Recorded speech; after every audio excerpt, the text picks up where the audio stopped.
केशव नगर राज्य के एक छोटे से गांव में हरिराम नाम का एक सीधा साधा, मेहनती और ईमानदार किसान अपनी पत्नी के साथ खेत में बैठा हुआ था। देखना, हमारी फसल इस साल बहुत अच्छी होगी।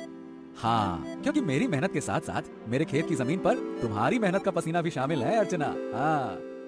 नहीं, सारे गांव में केवल तुम ही मेहनती और ईमानदार हो। तुम्हारे पास जमीन तो कम है, लेकिन तुम्हारा दिल बहुत बड़ा है।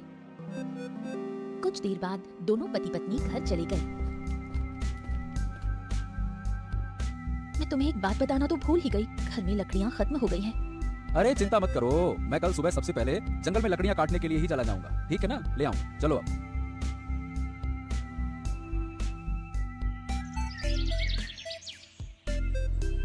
अगली सुबह हरिराम लकड़ियाँ काटने के लिए जंगल चला गया।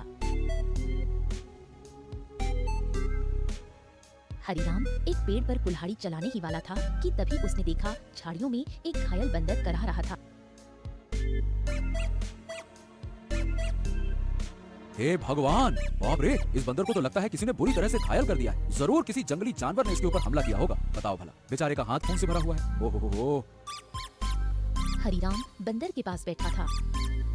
काश तू बोल सकता तो बता सकता कि तेरी तकलीफ कहाँ है। फिलहाल तो तेरे हाथ में खून दिख रहा है, लेकिन जिस तरह से तू दर्द से तड़प रहा है ना, बाप रे, तकलीफ तो कहीं और ही है।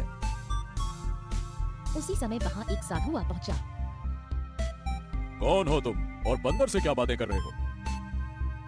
प्रणाम साधु महाराज, मैं तो बस लकड़ियाँ काटने के लिए जंगल में आया था। इस घायल बंदर को देखा तो इसके ऊपर तरस आ गया।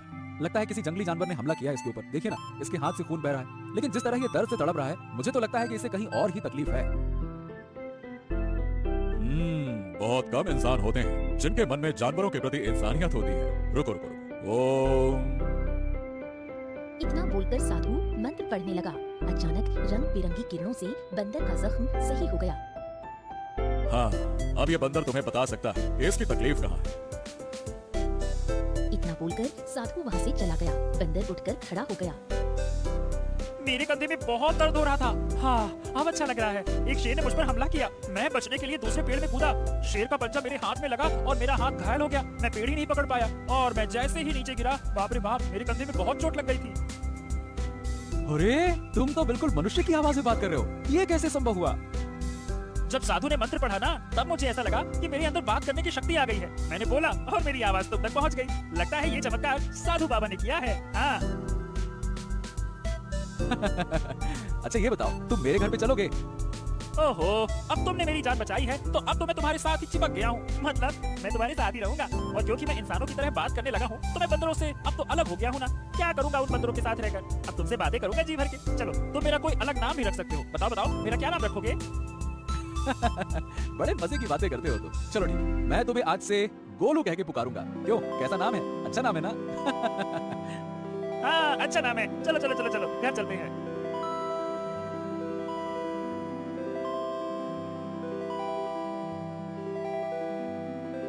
अरे, ये जंगल से तुम बंदर को क्यों पकड़ लाए? हरिराम पूरी घटना अर्चना को बताने लगा। क्या क्या वास्तव में बंदर बात कर सकता है? अरे तुम स्वयं पूछ लो। क्या नाम है तुम्हारा? मेरा नाम गोलू है। हरिराम ने मेरी जान बचाई है और अब मैं उसका साथी हूँ। साथी क्या, अब तो मैं तुम्हारे परिवार का हिस्सा हूँ। अर्चना आश्चर्य में पड़ गई। समय बीतने लगा। गोलू की मौजूदगी घर में नई जान ले आई थी। धीरे धीरे गोलू अर्चना के काम में हाथ बटाने लगा। गोलू अब हरिराम का सच्चा साथी बन चुका था। एक दिन गोलू हरिराम से बोला, हरिराम, अब मैं भी तुम्हारे साथ खेत में चलूंगा। क्या करूंगा घर में बैठे बैठे? मुझे भी चलना है। अरे गोलू, खेत का काम आसान नहीं होता, बहुत मेहनत लगती है। क्या करोगे तुम वहाँ पे? अरे क्या करूंगा क्या, मैं भी तुम्हारे साथ मेहनत करूंगा। और क्या क्या मुझे कम मेहनती समझा है क्या? बस डर ये है कि गांव वालों ने तुम्हें बोलते हुए देख लिया ना, तो वो न जाने क्या समझेंगे। अरे पर जब मैंने तुमसे पहली बार बात की थी तो क्या तुम डरे थे क्या? बताओ। देखो गोलू, मैं दुनिया को जानता हूँ। हर कोई मेरे जैसा नहीं होता है जो तुम्हें समझ सके। ओहो, मुझे दुनिया से क्या है लेना देना? मुझे तो तुम्हारे संग है रहना। मेरा मतलब ये है कि मुझे बस तुमसे मतलब है, क्योंकि मैं तुम्हारा साथी हूँ। हाँ।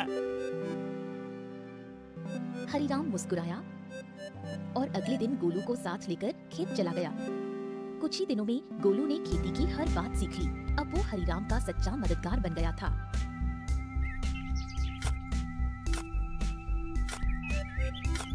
हरिराम, अरे आज की मिट्टी तो बहुत भारी लग रही है। गोलू, अब तो तू पक्का किसान बन गया है, मिट्टी का भी फर्क समझने लगा है। हाँ। गोलू की बात अब गांव में फैलने लगी थी और ये बात आखिरकार पहुंची जमींदार चौधरी के कानों तक। क्या हरिराम के घर एक बंदर है जो इंसानों की तरह बोलता है? हाँ जमींदार साहब, मैं खुद देख चुका हूँ। अरे मैंने तो उसे बोलते हुए सुना भी है। पहली बार तो मैं डर गया था। अरे भैया, तो फिर उस बंदर को लेकर तमाशा करना चाहिए, उससे तो बड़ी अच्छी कमाई होगी। ये बात आपने बिल्कुल पते की कही जमींदार साहब। जमींदार की हंसी कुछ देर चली, फिर वो गंभीर हो गया। हाँ, इस हरिराम की जमीन पर मेरी नजर बहुत समय से है। बाकी सब तो मेरे कर्जदार बन चुके, पर ये ससुरा हरिराम ये कभी झुका ही नहीं। उसकी जमीन बहुत उपजाऊ है जमींदार, बंजर में भी फसल उग जाती है। अरे इसमें मिट्टी का कोई खेल नहीं है भीमा, उसकी किस्मत और सितारे बुलंद है।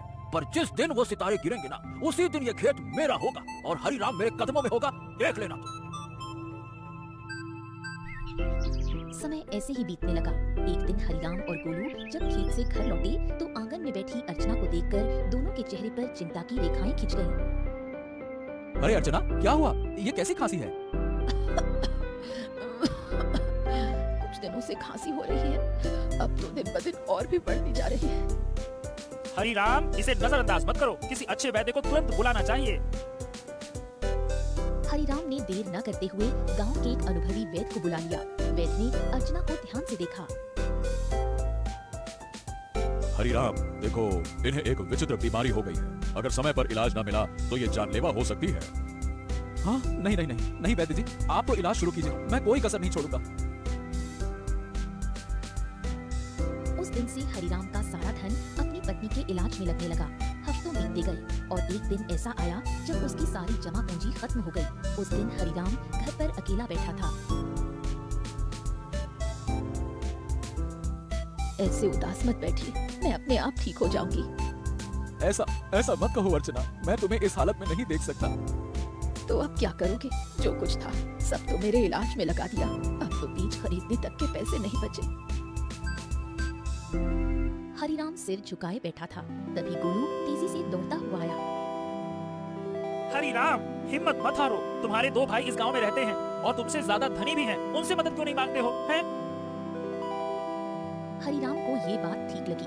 उसी शाम वो गोलू को साथ लेकर अपने बड़े भाई केशव के घर गया। ओहो हरिराम, क्यों भाई आज हमारे घर का रास्ता कैसे भूल गए हैं? भैया, अर्चना की बीमारी के बारे में तो अब गांव में सब जानते हैं। मैंने जो कुछ कमाया सब इलाज में लग गया, अब कुछ धन की जरूरत है भैया। तुम तो जानते हो मेरी फसल इस बार खराब हुई है, अब खुद मुझे उधारी लेना पड़ रहा है, तो मैं तुम्हें कहाँ से दूं? हरिराम कुछ नहीं बोला, सिर झुकाकर बाहर निकल आया। अरे वो झूठ बोल रहा था हरिराम, मैंने उसके चेहरे को देखा है, वो देना ही नहीं चाहता था। हाँ जानता हूँ रे गोलू, पर चलो एक और भाई है, उनसे मिलते हैं, चलो। अब दोनों बिरजू के घर पहुँचे। बिरजू ने दरवाजा खोला और हरिराम को देखकर चौंक गया।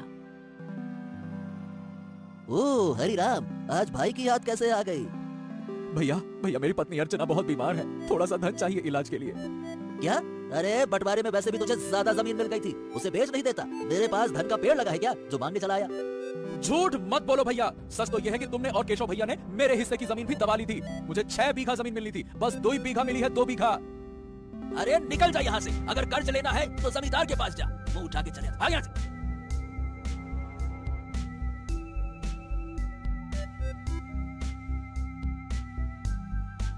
कैसे भाई हैं तुम्हारे हरिराम, एक भी मदद को तैयार ही नहीं है। हाँ, इस दुनिया में इंसान ऐसे ही होते हैं, मतलबी, अपना पराया कुछ नहीं देखते। तो अब क्या करोगे? क्या जमींदार के पास जाओगे? हाँ, मजबूरी है गोलू, मैं नहीं जाना चाहता था, इसीलिए तुम्हारे कहने पे भाइयों के पास गया। अब तुम ही बताओ, मेरे पास और क्या रास्ता बचा है, बताओ।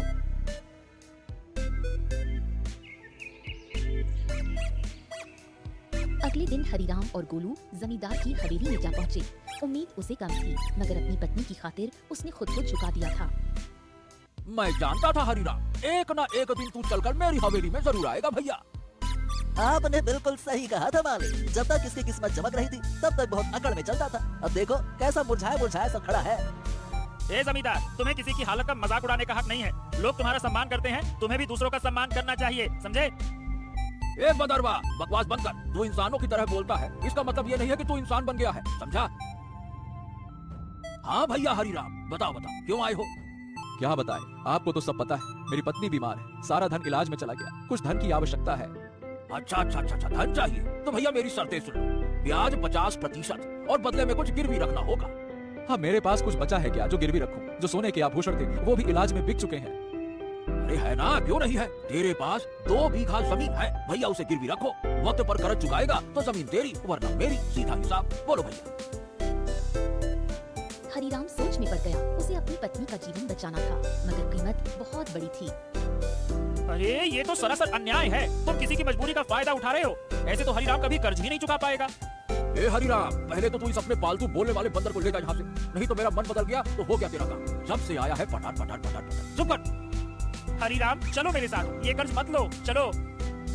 गोलू, मेरे पास अब और कोई चारा नहीं है। अरे तुम बस चलो तो, मैं तुम्हारी मदद करूंगा ना। हाँ चलो मेरे साथ।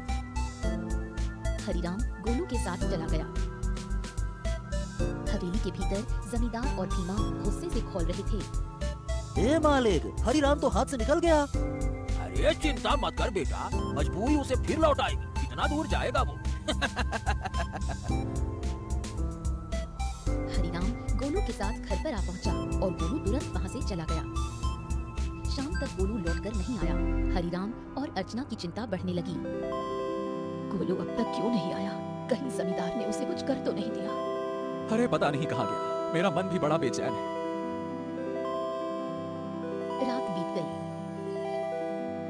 सुबह सूरज की किरणों के साथ ही गोलू वहां पहुंचा, हाथ में एक चमकती जड़ी बूटी के साथ। अरे गोलू, तू कहाँ था? हमें लगा कहीं तुझे कुछ हो तो नहीं गया। अरे मैं जंगल गया था उन साधु महाराज को ढूंढने जिनसे मुझे बोलने की शक्ति मिली थी। उन्हें मैंने सारी बात बताई और उन्होंने दया करके ये जड़ी बूटी दी है। उन्होंने कहा है कि इससे बड़ी बीमारी ठीक हो सकती है। हाँ। गोलू ने वो जड़ी बूटी अर्चना को दे दी। कुछ देर बाद अर्चना की आंखों में चमक लौट आई। मुझे बिल्कुल स्वस्थ महसूस हो रहा है, जैसे मैं कभी बीमार ही नहीं थी। हाँ। अर्चना, तुम्हारी खांसी भी ठीक हो गई। और गोलू, तू तो हमारे लिए देवता बन गया। अगर तू नहीं होता तो मैं जमींदार से कर्ज लेकर अपनी खेती भी खो बैठता। हाँ, अब मेरी पत्नी तो ठीक है, लेकिन खेत में बीज डालने के पैसे तक नहीं बचे। मैं जानता था कि अर्चना के ठीक होने के बाद तुम्हें बीज की जरूरत पड़ेगी, इसीलिए मैं साधु महाराज से बीज भी लेकर आया हूँ। ये देखो। क्या बीज? हाँ, उन्होंने ये चमत्कारी बीज दिए हैं। अब देखो, अगर तुम इन्हें अपने खेत में बो दोगे तो ऐसी फसल उगेगी जो पूरे राज्य में किसी ने नहीं उगाई होगी, और सबसे पहले तुम्हारी फसल ही तैयार होगी। मजा आ गया ना? इतनी जल्दी? हाँ, लेकिन एक शर्त भी दी है साधु महाराज ने। जब तुम्हारा समय अच्छा हो जाए तब तुम उन लोगों की मदद करना जो जमींदार के कर्ज में दबे हुए हैं। अरे मित्र गोलू, गोलू गोलू गोलू, तू मेरा सच्चा साथी निकला। हम दोनों मिलकर अच्छे से खेत में फसल बोएंगे। चल मेरे भाई।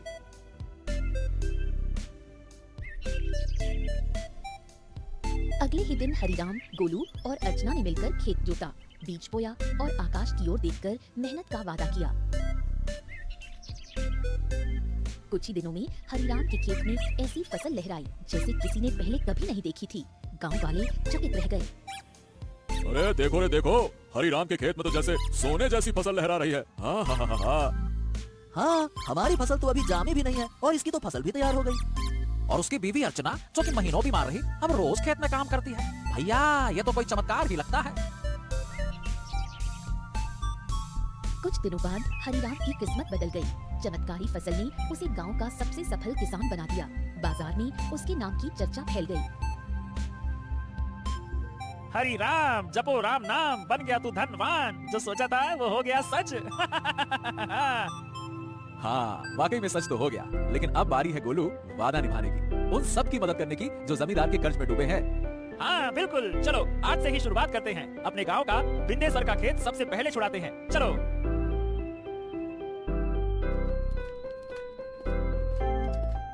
हरिराम और गोलू ने अपना मुनाफा इकट्ठा किया और एक एक कर गांव वालों का कर्ज चुकाने लगे। बिंदेसर, भोलू, रज्जो सभी ने अपनी जमीन वापस पा ली।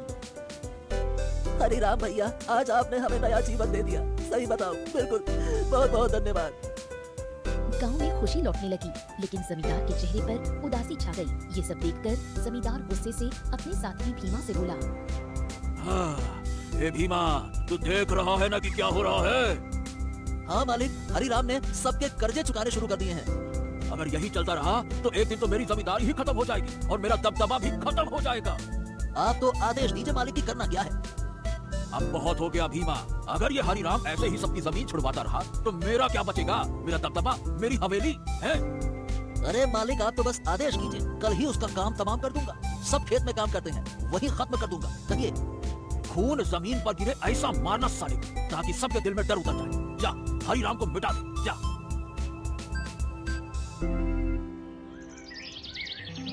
सुबह का सूरज उगा, लेकिन किसी तूफान से पहले की शांति जैसा लग रहा था। हरिराम खेत में बीजों को देख रहा था, जो अब सोने जैसे चमकते दिखते थे। अरे गोलू, देख तो, ये फसल तो जैसे गाना गा रही हो। तुम्हारे हाथ की चुवन में जादू है। हाँ, बिल्कुल सही कह रहे हो मित्र। इस बार की फसल सोने की फसल जैसी उगती हुई दिख रही है। वाह वाह वाह वाह वाह वाह। इतना बोलकर अचानक गोलू एक ओर हट गया।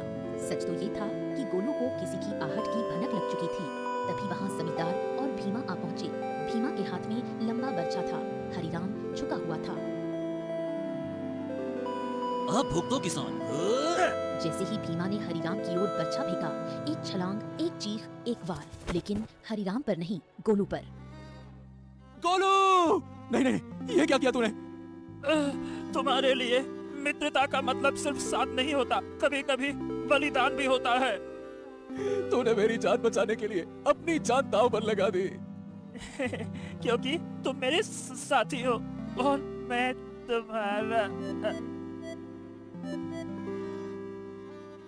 जमींदार और भीमा अविश्वास भरी नजरों से घायल गोलू को देखने लगे।